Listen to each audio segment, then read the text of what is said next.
រដូវបិណ្ឌជុំអើយយើងមកជួបជុំមានចិត្តបំរងរៀបចំចង់ហាន់ប្រនិនចិត្តចង់ប្រគេនព្រះសង្ឃ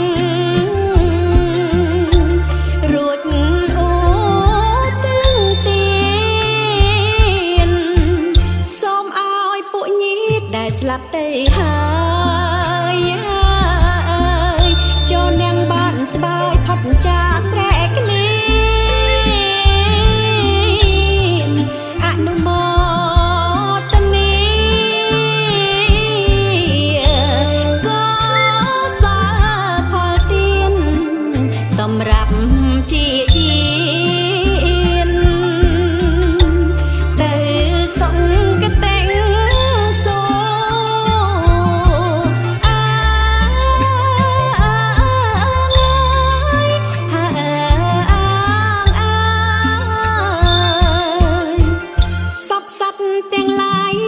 ចិត្តជ្រៀងខ្លាំងសពសាធុការត្រៃអតតួព្រមដោយសទ្ធាបញ្ញាជាតួតាមកាលសំគួរ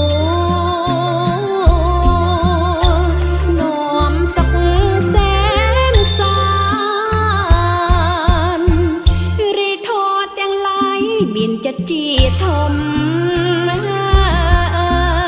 រដូវបិណ្ឌជុំអ្នកកុំខកខានត្រូវសាងសន្សំនៅបនកលយានបើអ្នកចង់បានមង្គល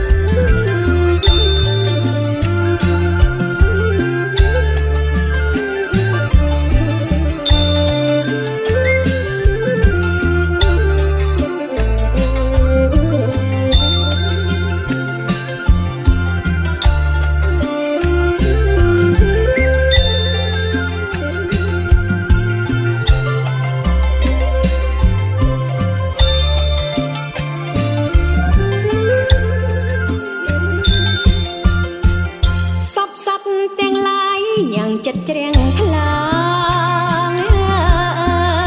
សពសាធុការត្រៃអតតួព្រមដោយសទ្ធាបញ្ញាជាតួតាមកាលសំគួរនាំសុខសែនខ្សាមានចិត្តជាធំ